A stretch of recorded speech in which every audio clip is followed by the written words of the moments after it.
नमस्कार। SPT news में आपका स्वागत है। पेश है आज 13 मई 2026 बुधवार शाम 7:15 राजस्थान की बड़ी खबरें। राजस्थान में अब कानून व्यवस्था को और मजबूत किया जा रहा है। राज्य भजनलाल सरकार ने नए पुलिस थानों, चौकियों, साइबर थानों और डीएसपी कार्यालयों के गठन को मंजूरी दे दी है। इसके साथ ही सैकड़ों नए पदों का सृजन और करोड़ों रुपए की संसाधनों की स्वीकृति भी जारी की है। गृह विभाग ने पदों के सृजन के साथ ही संसाधनों को भी मंजूरी दे दी है।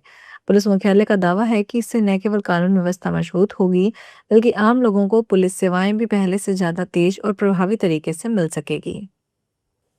केंद्रीय माध्यमिक शिक्षा बोर्ड ने 12वीं का रिजल्ट घोषित कर दिया है। पहली बार ऐसा हुआ है जब 12वीं का रिजल्ट 10वीं के बाद जारी किया गया है। 10वीं का रिजल्ट 15 अप्रैल को जारी किया गया था।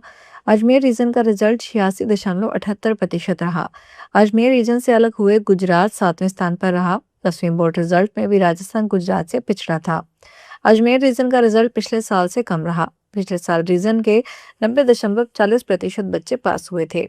सीबीएसई ने इस बार ऑन स्क्रीन मॉकिंग की थी और 52 दिन में रिजल्ट जारी किया। पिछले साल 49 दिन में ही रिजल्ट जारी कर दिया गया था। ट्रेन टिकट बुक करवाने के बाद वेटिंग नंबर देखकर यात्रियों की बढ़ने वाली चिंता अब जल्द कम हो सकेगी। भारतीय रेलवे अपने 40 साल पुरानी आरक्षण प्रणाली को एआई तकनीक से अपग्रेड करने जा रहा है।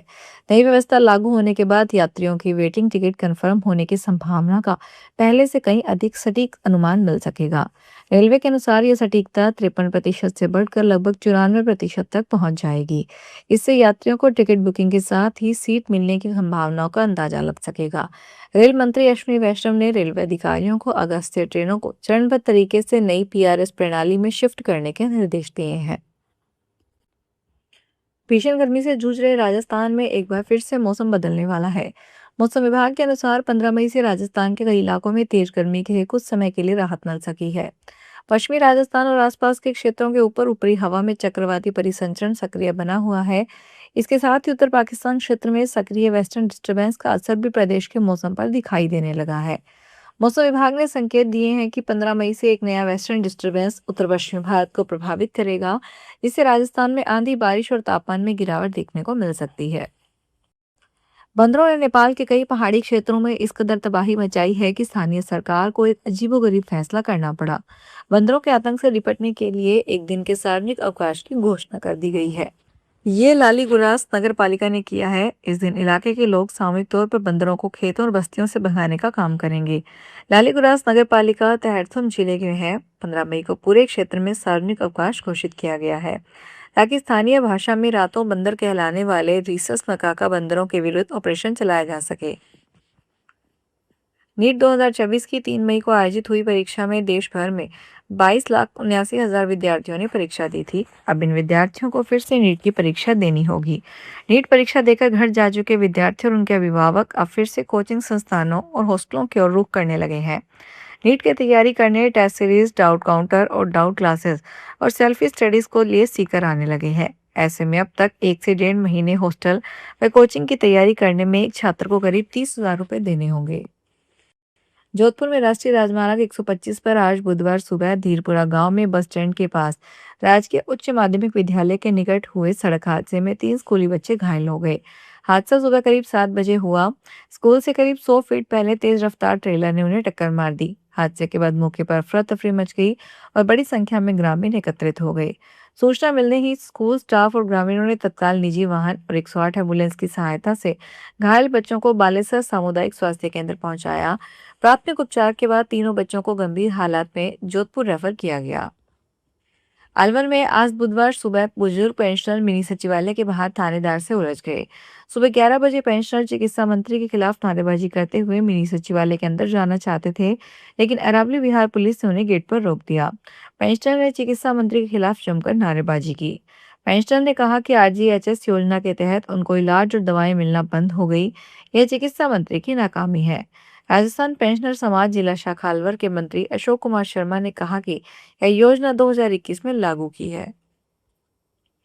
राजस्थान के पूर्व मुख्यमंत्री और कांग्रेस नेता अशोक गहलोत ने राज्य की भाजपा सरकार से सवाल किया है कि क्या वह अब युवाओं के भविष्य से खिलवाड़ करने वाले पेपर लीक माफिया को संरक्षण दे रही है।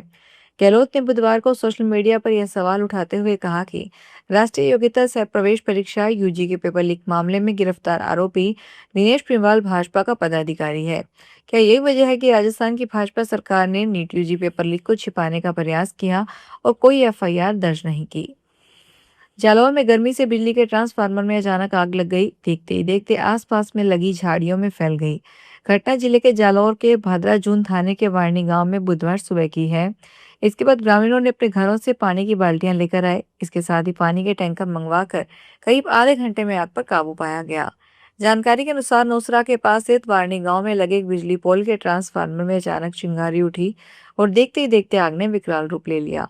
आग की लपटें इतनी तेज थी कि पास में लगी झाड़ियों ने भी आग पकड़ ली।